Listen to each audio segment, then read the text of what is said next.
माजी मंत्री माननीय सदाभाऊ यांचा आमदारकीचा फंड या कामासाठी पहिल्यांदा दिलेला आहे आणि त्याचं भूमिपूजन आज आपल्या सर्वांच्या उपस्थितीमध्ये होतंय। सदाभाऊंच्यासाठी सुद्धा जोरदार तुम्ही टाळ्या वाजवल्या पाहिजेत। व्यासपीठावरती दादा यांचे पुतणे माननीय विजय कोंडके साहेब, त्यांचे नातू IRS माननीय सचिन कोंडके साहेब, माननीय आमचे प्रांत डॉक्टर विक्रम मांदल साहेब, व्यासपीठावरती उपस्थित या विभागाचे प्रांत माननीय खरात साहेब, तहसीलदार माननीय नजन साहेब, आपले BDO साहेब पण इथं उपस्थित आहेत, पंचायत समितीच्या सदस्य माननीय तृप्ती मॅडम इथं उपस्थित आहेत, आपल्या गावच्या सरपंच सारिकाताई त्याही व्यासपीठावरती उपस्थित आहेत, माननीय गायकवाड साहेब उपसरपंच आपल्या गावचे ते या व्यासपीठावरती उपस्थित आहेत, अन्य सगळे मंडळी आणि तुम्ही सर्वजण गावकरी की आज खरं तर मला बांदल साहेबांचे भाऊ सागरदादा बोलले की आमच्या गावामध्ये जत्रेचा कार्यक्रम आहे असं वातावरण गावामध्ये तयार झालेलं आहे। माता भगिनी सहित वडीलधारी सगळी मंडळी या कार्यक्रमासाठी सकाळपासून इथं थांबून आहेत। तुम्हा सर्वांचं मी मनपूर्वक आभार मानतो आणि आमचे पत्रकार मित्र पण आवर्जून आलेले आहेत। आता दादांचं स्मारक व्हावं असं आम्हाला का वाटलं असं विजय भाऊ त्यांच्या भाषणामध्ये बोलले। अरे आम्ही काय निमित्त आहोत या सगळ्या बाबतीमध्ये। दादांच्या बद्दल कुणाला आदर नाही। मराठी भाषा ज्याला कळते त्याला दादा माहित आहेत। इतर भाषामध्ये पण मला वाटतं गुजरातीमध्ये पण हिंदीमध्ये पण त्यांचे पिक्चर आलेले आहेत। असा कलाकार होणेच नाही जो स्वतः लिहितो, स्वतः गातो, स्वतः गाणी पण लिहितो, स्वतः दिग्दर्शन करतो, स्वतः निर्माता असतो, स्वतः नायक पण असतो। असा दुसरा कलाकारच आपल्या महाराष्ट्रामध्ये नाही आणि पुढे पण असा काही कलाकार होईल अशी काही शक्यता नाही। इतकी क्षमता इतकी ताकद ही स्वर्गीय दादांच्या मध्ये होती आणि मग लोक त्यांच्यावरती टीका करायची, दादा डबल मिनिंग बोलतात। अरे मराठी भाषाच तशी आहे ना। आपण गावाचं हे चमाईला दादा काय वेगळं बोलत होते। घरात आपण सहज बोलत असताना तुझ्या माईला अमकं तमकं फलानं सगळे शब्द आपण घरात वापरतो। दादानी दुसरं काही केलं नाही। जे गावात होतं ते त्यांनी पिक्चरमध्ये नेलं, ह्याच्यापेक्षा वेगळं काहीच केलेलं नाही। कुणाला ते पटो वगैरे न पटो, म्हणजे वाड्या वस्त्यावरती काय चालतंय, गावात काय चालतंय, धनगरवाड्यामध्ये काय चालतंय, वंजाऱ्यांच्या पाड्यावरती काय चालतंय, आदिवासींच्या पाड्यामध्ये काय चालतंय, बारा बलुतेदारांचं काय चालतंय, हे सगळं त्यांनी गावात अनुभवलं म्हणून त्यांनी ते पिक्चरमध्ये आणलं। ते पिक्चरमधनं लोककलेत आले नाहीत, लोककलेतून ते पिक्चरमध्ये गेले आणि त्यामुळं आज इतकं मोठं मराठीचं नाव जे आहे त्यामध्ये दादांचा सुद्धा सिंहाचा वाटा आहे। विजय भाऊनी त्यांचे काही त्यांनी तर सोबतच काम केलंय, ते भाग्यवान आहे। आम्ही कम नशिबी आहोत, आम्ही की दादांना आम्ही प्रत्यक्षात बघू शकलो नाही। आज असते तर आमचे ते चांगले मित्रच असते असं आम्हाला वाटते, कारण आम्ही बघू शकलो नाही, हे आमचं दुर्दैव आहे। चुकून मांडेकर साहेबांचं माझ्याकडून नाव राहिलं, आपल्या या विधानसभा मतदारसंघाचे आमदार साहेब, त्यांचाही मनपूर्वक आभार व्यक्त करतो आणि 70 लाखाचा निधी त्यांनी दिलाय त्याबद्दल त्यांचं धन्यवाद देतो। खरं तर काम तुमचंच आहे, आम्ही आपलं पुरवले म्हणून आलोय। जयाभाऊ तुम्हाला मदत करायला आले तर जयाभाऊ तुम्ही म्हटलं की आता जयाभाऊनी सगळ्या मतदारसंघावरतीच लक्ष दिलं पाहिजे। जयाभाऊंच्याकडे आता ग्रामीण भागाची जबाबदारी आहे आणि आपण सगळे गावाकडे राहणारी लोक आहोत आणि जयाभाऊचं खातं असं आहे जन्मल्यापासून मृत्यूपर्यंत सगळंच त्यांच्या खात्यात मिळते। म्हणजे बारक्या पोरांचं असलं, अंगणवाडीत घालायचं असलं, त्याला काही खाद्य द्यायचं असलं आणि मेल्यानंतर स्मशानभूमीत जायचं, स्मशानभूमीचं पण काम त्यांच्याकडेच आहे। आणि आता त्यांनी असं धोरण राबवलंय ज्या गावात स्मशानभूमी नाही त्या सगळ्या सरसकट गावांना स्मशानभूमी द्यायची आहे। दादांचं एवढं मोठं नाव आहे महाराष्ट्रामध्ये। आम्ही देवाभाऊंच्याकडे गेलो मुख्यमंत्री साहेबांच्याकडं की असं असं दादांचं स्मारक करायचं आहे। सदाभाऊंनी सांगितलं, ती आता त्यांनी टाकलीच, त्यांनी ती सदाभाऊंच्यासाठी टाकलेली आहे। सदाभाऊन म्हणले की तू चड्डी घालून त्या कार्यक्रमाच्या उद्घाटनाच्या वेळेस असला पाहिजे। आणि शरद जोशी साहेब भाऊ योगायोग बघा, सदाभाऊ हे शरद जोशींच्या चळवळीतले नंबर 2चे नेते होते, नंबर 2, 3 त्यांच्यापर्यंत। आणि तेव्हा शरद जोशी सदाभाऊंना म्हणायचे हा आमचा दादा कोंडके आहे, शरद जोशी साहेबांचं ते वाक्य आहे। आणि म्हणून आम्ही ठरवलं, साहेबांच्याकडे गेलो, साहेबांनी म्हटलं ठीक आहे ग्रीन सिग्नल दिला, तुम्ही ते काम करा, जयाभाऊंना भेटा। जयाभाऊंना आम्ही भेटलो आणि जयाभाऊंनी एक सेकंद सुद्धा वेळ लावला नाही। त्यांनी मान्य केलं की दादा कोंडकेचं स्मारक हे इंगवलीमध्ये करायचं आणि त्यासाठी मी वेळ देतो म्हटले, मला गावात यायचं आहे। आणि आज जयाभाऊ आवर्जून वेळ काढून आपल्या इंगवली गावामध्ये आलेले आहेत, मी त्यांचं मनापासून आभार व्यक्त करतो। आज इंगवलीकरांची इच्छा पूर्ण होतीये। हे दादांचं नुसतं स्मारक राहणार नाहीये, मराठीमध्ये जो जो कलाकार लोक कलावंत असेल, त्या सगळ्या कलावंतांचं प्रेरणास्थान हे इंगवलीचं स्वर्गीय दादा कोंडके यांचं स्मारक होणार आहे। या गावामध्ये दरवर्षी मराठी कलाकारांचा सन्मान सोहळा आयोजित करा तुम्ही गावकऱ्यांनी। अरे ही मोठी ताकद आहे दादा कोंडके मध्ये। इंगवलीकरांचं हे तुमच्या सगळ्यांचं त्यांच्यावरती प्रेम आहे। इंगवली गावांचं त्यांच्या या मातीमध्ये प्रचंड मोठी क्षमता आहे, ताकद आहे, म्हणून दादासारखा एक लोक कलाकार महाराष्ट्राच्या आणि देशाच्या समोर आला। ही इंगवली भूमीची ताकद आहे, ही इंगवली भूमीची शक्ती आहे। आणि त्यामुळे हे स्मारक हे एक आदर्श स्मारक उभा राहणार आहे। त्याचं डिझाईन केलं आमचे महेश पाटील सांगलीचे, त्यांच्यासाठी जोरदार टाळ्या वाजवा की त्यांनी 2 वेळा या गावाला व्हिजिट केली। त्यांनी हे पूर्ण स्मारक डिझाईन केलं प्रत्यक्षात जागा बघून। भाऊ जागेची अडचण आहे या गावाला, गावकऱ्यांचं खरं तर मनपूर्वक आभार मानलं पाहिजे। गावामध्ये ती जागा सोडून दुसरी गावाकडे जागा शिल्लक नाही, पण गावकऱ्यांचं सगळ्यांचं म्हणणं होतं की दादांचं स्मारक हे कसल्याही परिस्थितीत झालं पाहिजे। आमच्याकडे जी जागा आहे ती सगळी जागा तुम्ही स्मारकासाठी वापरा। मी गावकऱ्यांना मनापासूनच धन्यवाद देतो की तुम्ही ती जागा उपलब्ध करून दिली। जागा उपलब्ध करून दिल्याशिवाय आम्हाला इथं काही करता आलं नसतं। जवळपास 9 चित्रपट, आता सांगितलं की 9 चित्रपट इतके गाजले। हिंदी सिनेमावाले सुद्धा आधी बघायचे दादाचा चित्रपट येणार आहे का, दादाचा चित्रपट येणार आहे म्हटलं तर हिंदीवाले सुद्धा त्यांचा चित्रपट प्रदर्शित करत नव्हते। एवढी ताकद त्या काळामध्ये मराठीचा दबदबा हे फक्त दादाच निर्माण करू शकले। नाहीतर जर हिंदी चित्रपट आणि मराठी चित्रपट दादांचा त्याच दिवशी प्रदर्शित झाला तर हिंदी चित्रपटाचा 12 वाजले समजा, अशी क्षमता आणि ताकद ही दादांच्या कलेमध्ये होती। आता ते गाणी तर बघा ना, गावात जत्रेत जावा, लग्नाच्या कार्यक्रमात जावा, सवासण्याच्या कार्यक्रमात जावा, कुठलंही काय असू द्या, दादाचं गाणं प्रत्येक गावामध्ये वाजतं। असा हा एकमेव कलाकार आहे, याच्यापेक्षा कुठलाच सन्मान कलाकाराचा होऊ शकत नाही। मी आता तुमच्याशी बोलत असताना हजार गावामध्ये हे गाणं चालू असेल, हजारो लोकांच्या गाडीमध्ये हे गाणं सुरू असेल, हे चिरंतन राहणार आहे। म्हणजे तुम्ही बघा, पोरी जरास लावशील का तुझं अंग माझ्या अंगाला, सूर्य चंद्र असेपर्यंत गाणं मागं पडू शकत नाही। अंजनीच्या सुता तुला रामाचं वरदान, एक मुखानं बोला बोला जय जय हनुमान। त्यांची मांडणी बघा ना, गेली सांगून ज्ञानेश्वरी माणसा परास मेंढरवरी। म्हणजे त्या पिक्चर मधलं गाणं ऐकताना तुम्ही बघा ना, काय त्यांचा भाव आहे। एक त्या पिक्चर मध्ये त्यांचं लहान नातू असतो, ते पोरग त्यांना ओळख देत नाही, सून त्यांच्या बाजून असते आणि नंदीबैलवाला येतो आणि नंदीबैलवाल्याबरोबर ते पोरग पळत पळत जात आहे। मग ते दादा त्याला पकडून आणतायत, ते दोघं बसतायत गप्पा मारतायत आणि मग दादा त्या खिशातून 50 रुपयाची नोट काढतायत आणि त्याला नातवंड अरे ते देऊन ये जा। पोरग म्हणतोय बैल पैसे खातो, दादा म्हणतोय अरे बैल पैसे खायला तो काय माणूस आहे का। वाक्य कसं आहे बघा ना, बैल पैसे खायला तो काय माणूस आहे का, म्हणजे माणूस पैसे खातोय त्यांना म्हणायचं आहे बैलाला पैसे नाहीत लागत रे, त्याला गवत घ्यायला पैसे लागतायत। त्यांची मांडणी बघा, ते सनईवाले असतात, त्यांच्याविषयी तो मुलगा व्यवस्थित वागत नाही। सनईवाला, अरे कुठल्या पिक्चर मध्ये या महाराष्ट्रातल्या सनईवाल्यांना सन्मान दिला, तो दादा कोंडकेंनी दिला आणि त्यांनी ती भूमिका मांडली सनईवाल्यांची। राजकारणावरती त्यांनी जेव्हा हातोडा मारला, घराणेशाहीवरती त्यांचा हातोडा आहे। मी आणि सदाभाऊ किंवा जयाभाऊ आम्ही जी भूमिका मांडतोय घराणेशाहीच्या विरोधातली, दादा कोंडकेंनी त्यांच्या अनेक पिक्चरामध्ये मांडली आहे। बाप गेला का पोरगा, पोरगा गेला का नातू, हे राजकारणामध्ये नाही पाहिजे, ही भूमिका राजकारत्यांची नंतरची आहे, पण दादा कोंडकेंनी ती भूमिका आधी मांडलेली आहे। महाराष्ट्राच्या ग्रामीण भागाचा विकास काय असला पाहिजे, नुसतं डबल मिनिंग तुम्ही बघू नका दादांचं। दादांच्या प्रत्येक पिक्चर मधल्या प्रत्येक वाक्यामध्ये एक वेगळा अर्थ आहे, सामाजिक संदेश देणार आहे, राजकीय संदेश देणार आहे, सांस्कृतिक संदेश देणार आहे। प्रत्येक पिक्चर मधलं वाक्य हे त्यांनी असं जबरदस्त मांडलंय, त्यांच्यामध्ये प्रचंड वेगळी क्षमता आहे, प्रचंड वेगळी ताकद आहे। त्यांच्या विनोदाला सुद्धा वेगळी झालर आहे, उगाच ते नुसतं हसवत नाहीत, प्रत्येक विनोदामध्ये त्यांच्या वेगळी झालर आहे। ही गोष्ट आपण प्रत्येकाने नीट समजून घेतली पाहिजे।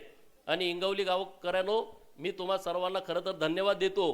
तुमचं गाव सुद्धा इतकं सोन्यासारखं गाव आहे खरं तर, कारण मी जेव्हा पहिल्यांदा सदाभावानी मी आलो, अख्खं भाऊ गाव त्या दिवशी पण गोळा झालं होतं। त्याच्या गावात गट तट राजकारण टोकाचं नाही आहे, एक सगळी एक संघ लोक आहेत, दोन्ही बाजूनं नद्या आहेत, आणि त्या दोन्ही बाजूच्या नद्याच्या ठिकाणी असं पवित्र असं तुमचं गाव आहे. आणि मी तुम्हाला सांगतो 100% हे स्मारक झाल्याच्या नंतर तुमच्या गावामध्ये पर्यटकांची सुद्धा मोठ्या प्रमाणात संख्या वाढणार आहे. इथं नेकलेस पॉइंटला तर लोक येतात. आम्ही दुपारी तिथं थांबलो होतो तर 100-150 लोक तिथं होतात.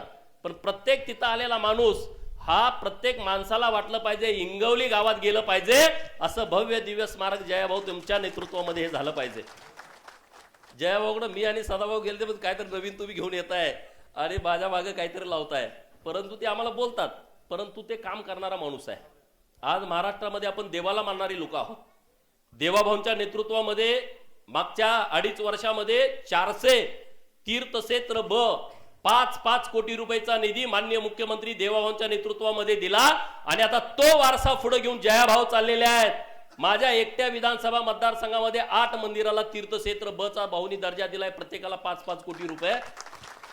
हे माझ्या एकट्याच्या नाही, हे महाराष्ट्रामध्ये सुरू आहे. छत्रपती शिवाजी महाराजांच्या काळापासून हे सगळं जे काम सुरू आहे भगव्याचं, आपल्या देवदेवतावरती आक्रमण झाली, मंदिरांची तोडफोड झाली, मूर्त्यांचं विभंजन झालं. आज ती सगळी जबाबदारी देवाभाऊनी जयाभाऊकडे दिली आहे. मंदिरांचं संरक्षण करणं, मंदिरांचं पुनर्जीवित करणं, आणि ते काम जयाभाऊ अत्यंत ताकदीनं करतायत. महाराष्ट्रामध्ये ते ताकदीनं करतायत. त्यामुळं आजचं जे इंगवलीचं आपलं जे स्मारकाचं काम आहे, जयाभाऊंच्याकडे आमची विनंती आहे, हे भव्य दिव्य देखणं स्मारक आम्ही डिझाईन केलंय. हे स्मारक अत्यंत क्वालिटीचं व्हावं आणि त्यासाठी लागणारा निधी तुम्ही मोठ्या प्रमाणामध्ये आम्हाला द्यावा, अशी तुम्हाला आमची हात जोडून सगळ्यांची विनंती आहे. त्यातून तुम्हाला जलसंपदा खात्याची मदत होणार आहे. जलसंपदा खात्याचे मंत्री पण तुमचे जवळचे चांगले मित्र आहेत, कारण इथं घाट बांधावा लागणार आहे. मोठा नदीचं पात्र आहे आणि त्यामुळे आता पात्र पूर्णपणे भरलेलं आहे. या स्मारकाच्या बाजूला नदी आहे आणि नदीमध्ये एक मोठा भव्य दिव्य घाट बांधायचा आहे. जलसंपदा खात्यामध्ये आपण पत्र दिलं तर 10-20 कोटी रुपये त्यातून मिळतील. त्यामुळे तुमचा लोड कमी होईल. बाकीचा जो निधी वरच्या सगळ्या कामासाठी लागणार आहे तो निधी तुम्ही तिथं द्यावा. तिथं एक स्मशानभूमी आहे, ती पण स्मशानभूमी आपल्याला शिफ्ट करावी लागणार आहे, एका बाजूला घ्यावी लागणार आहे. आणि तिथं गायमुख आहे, म्हणजे 24 तास 365 दिवस दुष्काळात सुद्धा या गायमुखातून पाणी येत आहे. पवित्र आहे, तीर्थ असलेलं ठिकाण आहे हे. आणि त्यामुळे एक वेगळी ऊर्जा, वेगळी ताकद या इंगवलीच्या भूमीमध्ये आहे. दादा कोंडकेंचं जे स्मारक आज इथं उभा राहणार आहे, हे स्मारक लोकभाषेचं, लोकसंगीताचं, तमाशा लावणीच्या परंपरेचं आणि ग्रामीण संस्कृतीचं प्रेरणास्थान झाल्याशिवाय राहणार नाही. कारण जे तमाशात मांडलंय, जे लावणीमध्ये मांडलंय, जे वगनाट्यामध्ये मांडलंय, जे वाघ्या मुरळी मांडतायत गावागावामध्ये, जे लोक कलाकार गावागावामध्ये फिरतायत, लोककला जीवन ठेवतायत, त्या सर्वांचं प्रेरणास्थान हे इंगवलीचं दादा कोंडके यांचं स्मारक ठरणार आहे. आणि ती ताकद या भूमीमध्ये आहे. आमचे बांदल साहेब, प्रांत साहेब आहेत, मी त्यांना फोन केला की मला भोर तालुक्यामध्ये दादा कोंडकेंच्या गावाला जायचं आहे. प्रांत साहेब म्हणले माझंच गाव आहे ते, आणि कोंडके फॅमिलीचं आमचं जीवाभावाचं संबंध आहेत म्हणले. आमच्या घरी ते यायचे म्हणले, मुंबईत आल्याच्या नंतर बसायचे, उठायचे, आमच्याशी बोलणार. बरं झालं म्हटलं, आणखी आपल्याला चांगलं काम करता येईल. त्यांनी वेळ काढला, ते आले इथं. गावातली सगळी लोक थांबली, तुम्ही सगळेजण आमच्या सोबत आला, फिरला, बोलला, सगळी चर्चा केली आणि मग आजचा दिवस आलेला आहे. दादा कोंडके यांच्या जयंतीच्या निमित्तानं मी त्यांच्या पवित्र स्मृतीस कोटी कोटी अभिवादन करतो. जयाभाऊंना पण धन्यवाद देतो की त्यांचा खूप व्यस्त कार्यक्रम आहे. सांगली जिल्हा, सातारा जिल्हा आणि सोलापूर जिल्ह्याचे पालकमंत्री आहेत, पूर्ण वेळ ते बिझी आहेत. पण आम्ही विनंती केली की तुम्ही इकडे आलं पाहिजे आणि त्यांची इच्छा होती की या स्मारकाच्या भूमिपूजनाला यायचं. आज ते आलेले आहेत. भव्य दिव्य स्मारकाचा सोहळा पण पार पडलेला आहे. आता पुढं राज्याचे मुख्यमंत्री महोदय देवाभाऊंना घेऊन येऊन ते स्मारक पूर्ण करून लोकार्पणाच्या कार्यक्रमाची सर्व जबाबदारी माननीय ग्रामविकास मंत्री महोदय जयाभाऊंच्याकडे आहे. बरोबर ना? जोरदार टाळ्या वाजवून सांगा तुम्ही, त्यांच्यावरती जबाबदारी टाका की राज्याचे मुख्यमंत्री महोदय आले पाहिजेत आणि त्यांच्या हस्ते या, कारण मुख्यमंत्री महोदय जे उपेक्षित वंचित आहेत ना नायक, आता जीवा माल्यांच्या स्मारकाला निधी दिला. जीवा माल्यांच्या स्मारकाची का नाही आठवण झाली हो कोणाला? छत्रपती शिवाजी महाराजांच्या साठी स्वतःचा जीव धोक्यात घालणारा जीवा माले. छत्रपती शिवाजी महाराज पन्हाळगडावरतून खाली जाताना शिवा काशीदांना माहित होतं की आता तिथं गेल्यानंतर मृत्यूच आहे. छत्रपती शिवाजी महाराजांसारखा हुबेहूब दिसणारा शिवा काशीद, त्यांना सांगितलं की तुम्ही महाराज म्हणून खाली जायचं आहे. त्यांना माहित आहे मी आता पालखीत बसणार आहे. महाराजांनी बोलवून घेतलं की जबाबदारी तू पार पाडायची आहे. वीर शिवा काशीद काय म्हणतायत, अरे छत्रपती शिवाजी महाराज म्हणून मला जन्माला येता आलं नाही, परंतु छत्रपती शिवाजी महाराज म्हणून मला मृत्यू येणार आहे, हे माझं परमभाग्य आहे, मागच्या अनेक जन्माचं मला पुण्य आहे. वीर शिवा काशीद कुणी लक्ष दिलं नाही, आपलं सरकार देतंय. प्रतापगडाच्या पायथ्याशी सुद्धा जीवामाल्यांचं स्मारक करायचा निर्णय सरकारनं घेतलेला आहे. हे जे उपेक्षित लोक आहेत, वंचित लोक आहेत, या लोकांना न्याय देण्याची भूमिका महाराष्ट्राच्या मुख्यमंत्री महोदयांची आहे. अरे मराठीचा सुपरस्टार दादा कोंडके आहेत, हिंदीचा सुपरस्टार अमिताभ बच्चन आहे, आणि महाराष्ट्राच्या विकासाचा सुपरस्टार राज्याचे मुख्यमंत्री माननीय देवेंद्र फडणवीस साहेब आहेत. आणि त्या सुपरस्टारची ही सगळी टीम आहे. रात्रीचा दिवस करणारी मंडळी मंत्रिमंडळामध्ये आहेत, तरुण आहेत, तडफदार आहेत, काम करणारी लोक आहेत. आणि अशा लोकांच्या माध्यमातून महाराष्ट्रामध्ये सर्वदूर गावगाड्यामध्ये विकास करण्याचं धोरण हे आमच्या सरकारने घेतलेलं आहे. आणि सरकारचे मंत्री आमचे जयभाऊ सारखे रात्रंदिवस त्यासाठी पळतायत, मेहनत घेत आहेत. मागचे 2 महिने मी त्यांना बघितलं, रात्रंदिवस इथं तिथं. निवडणुका झाल्या मागे विधान परिषद झोपला का नाही मला माहितच नाही. जयभाऊ तुम्ही झोपले का नाही माहितच नाही.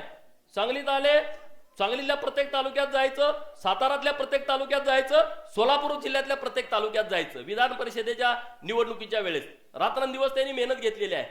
पंढरपूरची वारी, अरे तुम्ही युट्यूब वरती जाऊन बघा, पंढरपूरची वारी, निर्मल वारी. राज्याचे मुख्यमंत्री देवेंद्रच्या नेतृत्वामध्ये जयभाऊनी गेल्या 2 वर्षापासून काय नियोजन केलंय. अरे वारकऱ्यांचं चरण स्पर्श, चरण सेवा, अरे सगळ्या वारकऱ्यांच्या पायाला तेल लावून मॉलिश करायचं काम राज्य सरकारच्या माध्यमातून होत आहे. आणि ते वारकरी आशीर्वाद देत आहेत. भाऊ तुम्ही ते बघा व्हिडिओ, एकदा गाडीत जाताना बघा. त्या वारकऱ्यांना तुम्ही जे सुविधा केंद्र केलेले, निवारा केंद्र, सगळ्या पावसाचे दिवस असतात, सगळं किचकिच किचकिच किचकिच. आज तुम्ही त्या सगळ्या जे नियोजन करताय ना, हे खरं तर वारकऱ्यांचे प्रचंड आशीर्वाद हे तुम्हाला आणि देवाभाऊला लागणार आहेत. प्रचंड आशीर्वाद. हे रात्रंदिवस सगळे हे मंडळी मेहनत घेत असतात, सगळी लोक इतकं काम. आणि निर्मल वा, दुसऱ्या दिवशी गावं स्वच्छ, दुसऱ्या दिवशी पंढरपूर स्वच्छ. पंढरपूरचा आमचा जवळचा संबंध आहे. 15 दिवस लोक आजारी पडायची दुसऱ्या दिवसापासून, आणि 5 दिवस गावातील लोक गायब असायची. आता परवा गेल्यानंतर सांगितलं की 5 दिवस आम्ही वारीच्या काळात गायब व्हायचो, आता आम्ही गाव सोडत नाही, उलट आम्ही वारकऱ्यांच्या स्वागतासाठी गावामध्ये राहतोय. हे सरकारनं काम हातामध्ये घेतलेलं आहे. आपल्या गावातून वारकरी मंडळी आहेत. विठ्ठल रुक्मिणीचं मंदिर गावामध्ये आहे, आणि दादा कोंडके यांच्या एकटा जीव मध्ये पण आम्ही ते विठ्ठल रुक्मिणीचे आम्ही सगळे भक्त आहोत. आम्ही ते वाचलं एकटा जीव मध्ये. एकटा जीव पुस्तक सगळ्यांनी वाचलं पाहिजे भाऊ, तुम्ही पण वाचलं पाहिजे. कारण एवढा मोठा सुपरस्टार माणूस, म्हणजे त्या लेखिकेने त्यांची मुलाखत घेतली की बाबा तुमच्यावरती आता आत्मचरित्र लिहायला पाहिजे.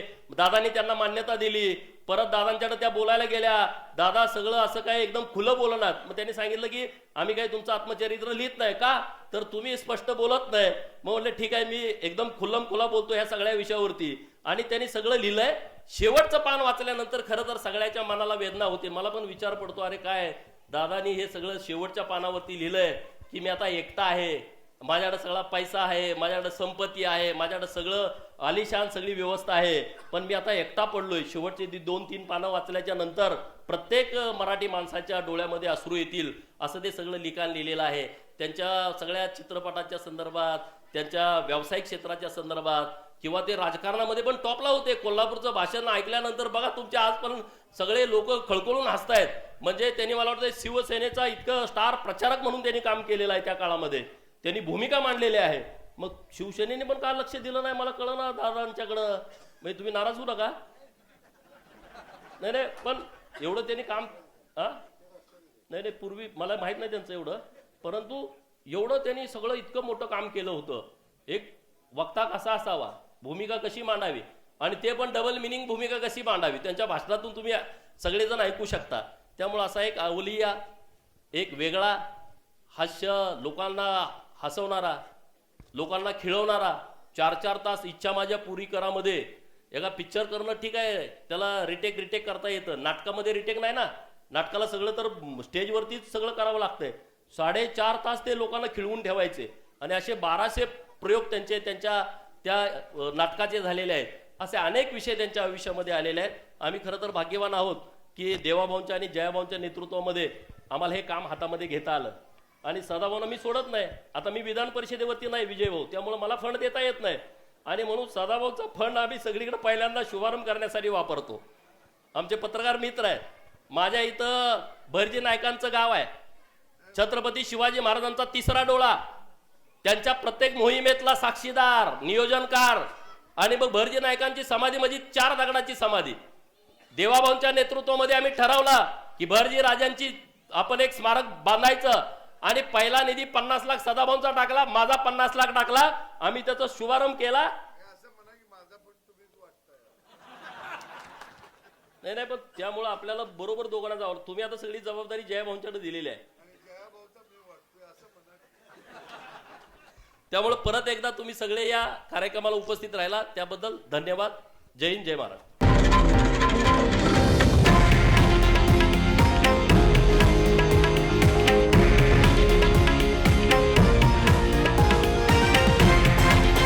हे आहे देशातील नंबर 1 न्यूज नेटवर्क आणि आपण पाहत आहात TV9 मराठी, एकमेव.